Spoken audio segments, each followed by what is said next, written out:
അസ്സലാമു അലൈക്കും വറഹ്മത്തുള്ളാഹി വബറകാതുഹു. അൽഹംദുലില്ലാഹ്. അല്ലാഹു സുബ്ഹാനഹു വ തആല സമ്പൂർണ്ണ ആരോഗ്യത്തോടുകൂടെ നമ്മളെ സൃഷ്ടിച്ചു. എത്രമാത്രം അവനെ സ്തുതിച്ചാലും മതിയാവതത്ര അനുഗ്രഹങ്ങൾ അവൻ നൽകിയിട്ടുണ്ട്. അതിൽ ഏറ്റവും പ്രധാനപ്പെട്ടതാണ് ആരോഗ്യം. ഒരു മനുഷ്യന് ഏത് സമയത്തും ആവശ്യമുള്ള ഒന്നാണ് ആരോഗ്യം.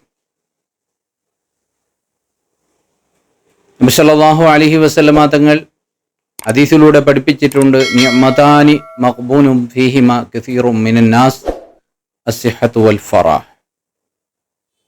വലിയ അനുഗ്രഹമായി നബി തങ്ങൾ എണ്ണിപ്പറഞ്ഞ ഒന്നാണ് ആരോഗ്യം എന്നുള്ളത്. നമ്മുടെ കൈകാലുകൾക്ക്, കണ്ണുകൾക്ക്, ചെവി, മൂക്ക്, സംസാരശേഷി, ചിന്താശേഷി, അങ്ങനെ നമ്മുടെ ശരീരത്തിൻ്റെ അകത്തും പുറത്തുമുള്ള എല്ലാ അവയവങ്ങളും അള്ളാഹു സുന്ദരമായി ആരോഗ്യത്തോടു കൂടെ സൃഷ്ടിച്ചു. അത് നമുക്ക് അള്ളാഹു ചെയ്തു തന്ന വലിയ അനുഗ്രഹമാണ്. ആ അനുഗ്രഹത്തിന് നാം എപ്പോഴും നന്ദി ചെയ്യേണ്ടവരാണ്. നന്ദി ചെയ്യുന്ന പക്ഷം അല്ലാഹു സുബ്ഹാനഹു വ തആല നമുക്ക് വർധനവിനെ നൽകുമെന്ന് നാം പഠിച്ചിട്ടുണ്ട്. ലഇൻ ശകർത്തും ലഅസീദന്നകും വലഇൻ കഫർത്തും ഇന്ന അദാബി ലശദീദ്. നന്ദി ചെയ്യുകയാണെങ്കിൽ നിങ്ങൾക്ക് ഞാൻ വർധനവിനെ നൽകും. പ്രിയപ്പെട്ട സുഹൃത്തുക്കളെ, അല്ലാഹു സുബ്ഹാനഹു വ തആല നൽകിയ ഈ അനുഗ്രഹം ചിലപ്പോൾ നമ്മുടെ അയൽവാസികളിൽ, നമ്മുടെ കുടുംബക്കാരിൽ, നമ്മുടെ വീടുകളിൽ, നമ്മുടെ സുഹൃത്തുക്കളിൽ നഷ്ടപ്പെട്ടു പോകുമ്പോഴുണ്ടാകുന്ന അവസ്ഥയാണ് രോഗം. ആരോഗ്യം നഷ്ടപ്പെടുമ്പോഴുണ്ടാകുന്നതാണ് രോഗം. അത് ചെറിയൊരു ജലദോഷമായാലും പനിയായാലും എന്തു തന്നെയായാലും അതൊരു രോഗം തന്നെയാണ്. 70,000 മലക്കുകൾ നമുക്ക് വേണ്ടി ഇസ്തിഗ്ഫാർ നടത്തുന്ന ഒരു മഹത്തായ കാര്യത്തെക്കുറിച്ചാണ് ഇന്ന് ഞാൻ നിങ്ങളുടെ ശ്രദ്ധയിൽപ്പെടുത്തുന്നത്. രാവിലെ മുതൽ വൈകുന്നേരം വരെ നിങ്ങൾക്ക് വേണ്ടി 70,000 മലക്കുകൾ പാപമോചനം നടത്തും. വൈകുന്നേരം മുതൽ പിറ്റേ ദിവസം രാവിലെ വരെ 70,000 മലക്കുകൾ നിങ്ങൾക്ക് വേണ്ടി പശ്ചാത്താപം നടത്തും, മഗ്ഫിറത്തിനെ തേടും. അങ്ങനെയുള്ള മഹത്തായ ഒരു കാര്യം നമുക്ക് ചെയ്യുകയാണെങ്കിൽ വളരെ എളുപ്പത്തിൽ ചെയ്യാൻ പറ്റുന്ന കാര്യമാണ്. ജീവിതത്തിൽ ദിനേന 100,000 തെറ്റുകുറ്റങ്ങൾ ചെയ്യുന്നവരാണ് നാമൊക്കെ. നാം ആരും അംബിയാ മുർസലുകളല്ല. അതുകൊണ്ട് തന്നെ നമ്മുടെ ജീവിതത്തിൻ്റെ സഹജമായി നമ്മുടെ സാഹചര്യത്തിന് അടിമപ്പെട്ടുകൊണ്ട് ധാരാളം തെറ്റുകൾ ചെയ്യാൻ സാധ്യതയുള്ളവരാണ് നാമൊക്കെയും. അപ്പോൾ അള്ളാഹുവിൻ്റെ മഹത്തായ റഹ്മത്ത് കൊണ്ട് നാം രക്ഷപ്പെട്ടു പോകണം, അത്രമാത്രം. അതിൽ മാത്രമാണ് നമ്മുടെ പ്രതീക്ഷയുള്ളത്. പശ്ചാത്താപം ചെയ്യുവാൻ, നമ്മുടെ ദോഷങ്ങൾ പൊറുപ്പിക്കാൻ അള്ളാഹുവിൻ്റെ റസൂൽ സല്ലല്ലാഹു അലൈഹി വസല്ലമ തങ്ങൾ നിരവധി വഴികൾ നമ്മൾക്ക് പറഞ്ഞു തന്നിട്ടുണ്ട്. അതിൽ നമ്മൾക്ക് ചെയ്യാൻ പറ്റുന്ന ഏറ്റവും എളുപ്പത്തിൽ വളരെ സിമ്പിളായ ഒരു കാര്യത്തെക്കുറിച്ചാണ് ഞാൻ ഇന്ന് പറയുന്നത്. നബി സല്ലല്ലാഹു അലൈഹി വസല്ലമ തങ്ങൾ പറയുന്നു, രാവിലെ ഒരാൾ ഒരു രോഗിയെ സന്ദർശിക്കുകയാണെങ്കിൽ വൈകുന്നേരം വരെ അവനിക്ക് വേണ്ടി 70,000 മലക്കുകൾ പശ്ചാത്താപം നടത്തും, ഇസ്തിഗ്ഫാറിനെ തേടും. വൈകുന്നേരം ഒരാൾ ഒരു രോഗിയെ സന്ദർശിക്കുകയാണെങ്കിൽ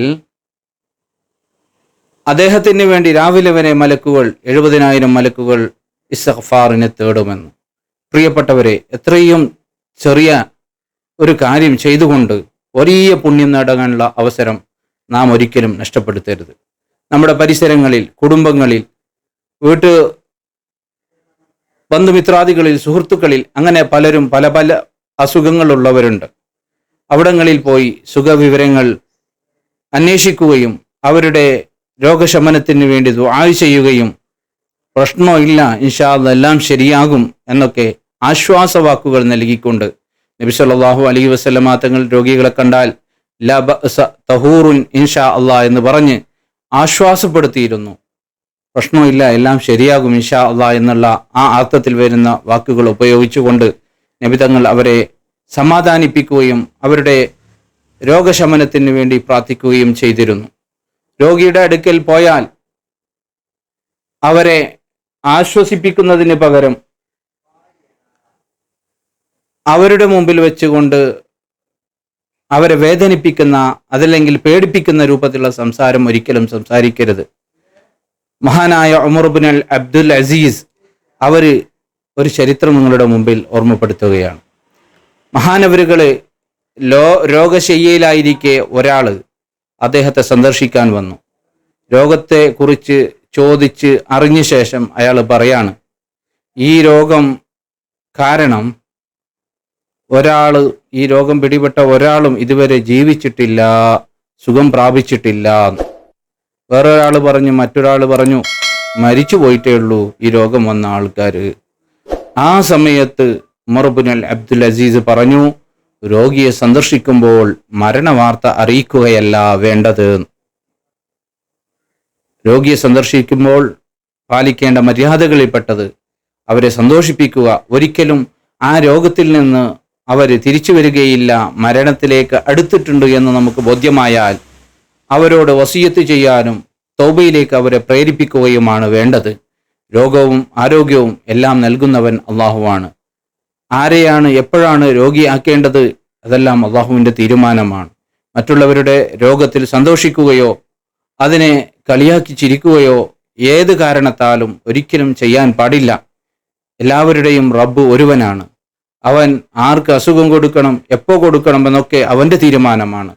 നമ്മൾ രോഗിയെ സന്ദർശിക്കുമ്പോൾ നമുക്ക് വേണ്ടി ഒരുപാട് റഹ്മത്തിൻ്റെ കവാടങ്ങൾ അല്ലാഹു സുബ്ഹാനഹു വ തആല തുറന്നു നൽകുന്നുണ്ട്. അതൊക്കെ നമുക്ക് ലഭിക്കണമെങ്കിൽ നല്ല മനസ്സോടുകൂടെ അവരെ സന്തോഷിപ്പിക്കണമെന്നുള്ള നിയത്തോടുകൂടെ പോവുകയും പൂർണ്ണമായ അദബുകൾ പാലിക്കുകയും വേണം.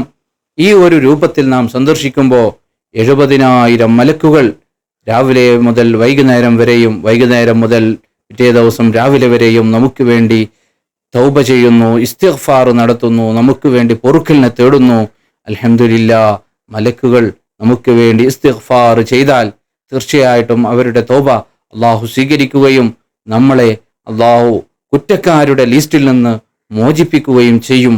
അള്ളാഹു സുബ്ഹാനഹു വ തആല നമ്മുടെ ജീവിതത്തിൻ്റെ പ്രത്യേകമായ നിമിഷങ്ങളിൽ സാഹചര്യത്തിന് അടിമപ്പെട്ടോ അല്ലാതെയോ അറിഞ്ഞോ അറിയാതെയോ രാത്രിയോ പകലോ രഹസ്യമോ പരസ്യമോ ചെറുതോ വലുതോ ആയി ചെയ്തു പോയ എല്ലാ തെറ്റുകുറ്റങ്ങളും വിട്ടുപുറത്ത് മാഫാകട്ടെ. ഇനി അങ്ങോട്ടുള്ള ജീവിതം പാപസുരക്ഷിതമായ ഒരു ജീവിതം നയിക്കാൻ അള്ളാഹു നമുക്ക് തൗഫീഖ് നൽകട്ടെ. നല്ല ആഫിയത്ത്, ദീർഘായുസ്സും ആഫിയത്തും അള്ളാഹു നമുക്ക് ഓരോരുത്തർക്കും പ്രദാനം ചെയ്യുമാറാകട്ടെ. ആമീൻ. അസ്സലാമു അലൈക്കും വറഹ്മത്തുള്ളാഹി വബറകാതുഹു.